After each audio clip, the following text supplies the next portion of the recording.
Lord be with you. And with your spirit. Reading from the Holy Gospel according to Mark. Glory to you, Lord. Jesus summoned the crowd again and said to them, "Hear me, all of you, and understand. Nothing that enters one from outside can defile that person, but the things that come out from within are what defile." When he got home away from the crowd, his disciples questioned him about the parable. He said to them, "Are even you likewise without understanding? Do you not realize that everything that goes into a person from outside cannot defile, since it enters not the heart but the stomach, and passes out into the latrine? Thus he declared all foods clean. But what comes out of the man, that is what defiles him. From within the man, from his heart, come evil thoughts, unchastity, theft, murder, adultery, greed, malice, deceit, licentiousness, envy, blasphemy, arrogance, folly. All these evils come from within, and they defile." The Gospel of the Lord. Praise to you, Lord Jesus Christ.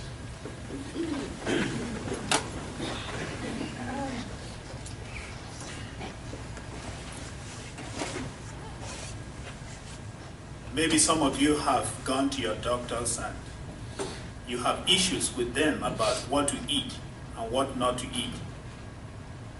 I remember somebody complaining about that everything that is good, doctors of today tell you not to eat. They only recommend what is bitter in your mouth and doesn't have taste. And they tell you that is what is good for your body.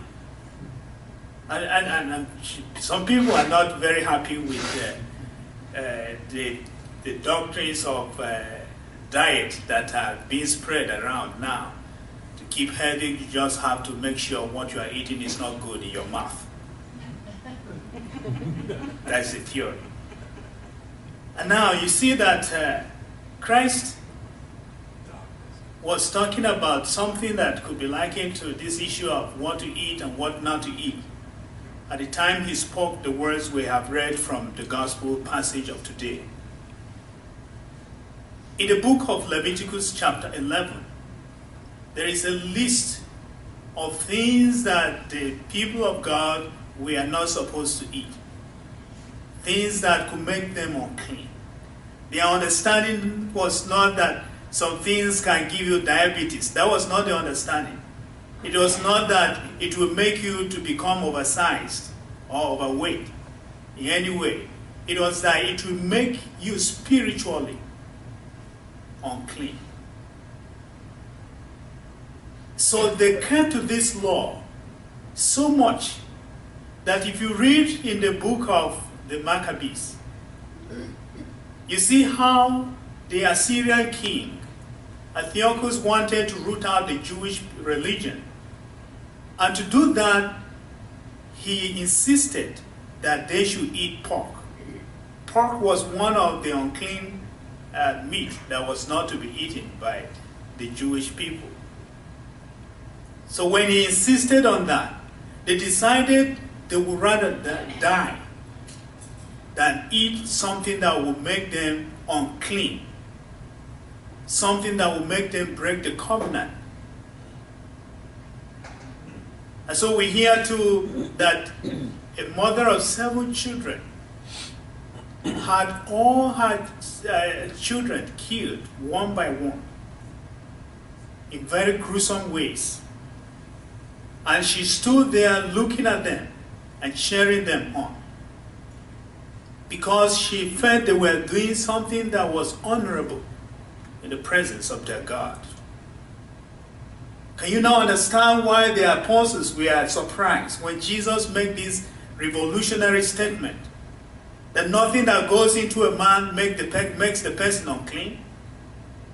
It was in the face of people dying for not eating things that were considered to be unclean that Christ was coming now and making a statement that sounded as if they were just dying for nothing. The statement sounded like it was stupid for these people to choose to die this way. So they were surprised. Why will he be saying this?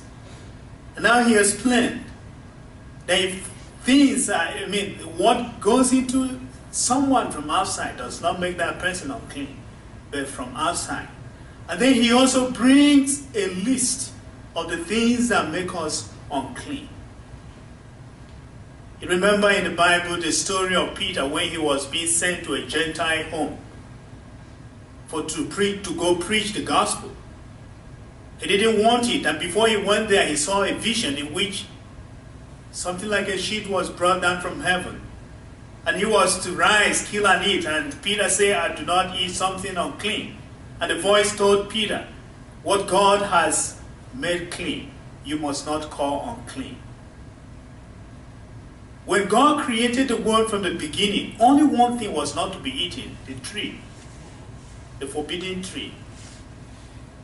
The fruit of that tree was the only thing that was not to be eaten, because it was going to bring death. Every other thing was good. Every other thing was made good by God for the nourishment of our bodies. And now what Christ is trying to put forward before the people he was talking with, or the people he was talking to, and all of us, is that relationship with God is something that has to do with the human heart. So our holiness is the product of the heart. It's not a product of what we eat. So sometimes our religion can become a religion of the externals. We are not just looking at the things from the outside and not looking from within us. So how we feel from within us can make us become saints. And how we feel from within us can make us become evildoers. People who are stubborn and against the command of God. And so in the list that Christ has given about what defines a man, he's looking at what we feel from us. Look at what he's saying. That from within the man, from his heart, come evil thoughts, unchastity, theft, murder, adultery, greed, malice, deceit, licentiousness, envy, blasphemy, arrogance, and folly. That's the list he has given. It's not the end. And if we go back to pick like one after the other, we are going to have an endless time of explaining what each of these things mean in our Christian life, in our spiritual life. So these are the things that define. Our stubbornness against the command of God is what makes us become separated from God. It is not whether we go and eat hamburger. It's not the pizza that we take that is going to define us. So it is not so much that you are eating too much fatty food that you are going to become spiritually unclean. Fatty food will not make anybody spiritually unclean. Hot dog is not going to make you spiritually unclean. But when you lie,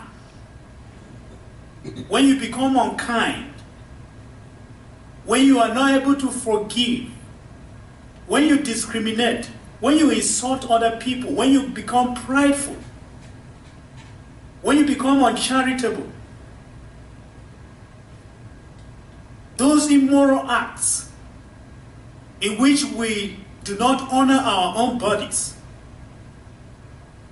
but use them for our own pleasure, those are the things that make us become unholy. These are the things that make us become unclean. Because in them we condemn ourselves in the presence of God. In them we obey the one who is the father of lies. And so Christ, the teacher of truth, the one who himself is the truth, the way and the life, has come to redeem us from a kind of religion that makes us to die for things that are very, very unnecessary and irrelevant. He wants us to die for the things that will give us eternal life. And so his way of the cross is the way of the true religion. Because in the way of the cross, we see God himself offering himself so that we can live and have the fullness of life. And so we have the bridegroom who has sacrificed himself for us and has given us a way in which nothing should be wrong in our worship of God again. Even as I started talking about diet from the beginning, anytime a doctor is telling you not to eat something, it means something is wrong in your body. And so a religion that is built on not to eat this, not to eat this, is a wrong kind of religion. That kind of practice could lead to the dying of some people, but it's not the one that is being proposed by Christ. Because in the redemption that he has offered, nothing should be wrong in what we eat. The only thing that should be wrong is when we disobey God and choose what is evil. And this evil is the product of the heart that is hardened and has refused to allow the Spirit of God to penetrate and inspire conversion of heart. So this is the meaning that we could briefly state about this passage. There is a whole lot of things to be said about it. But it is good for us, as we have just little time, to spend time to pray to God so that we can be enlightened on what we have to do and how we have to cleanse our hearts of all the things that make us become defiled in the presence of God. May the good Lord receive our prayers, our meditation, and all our worship, and bless his words in our hearts.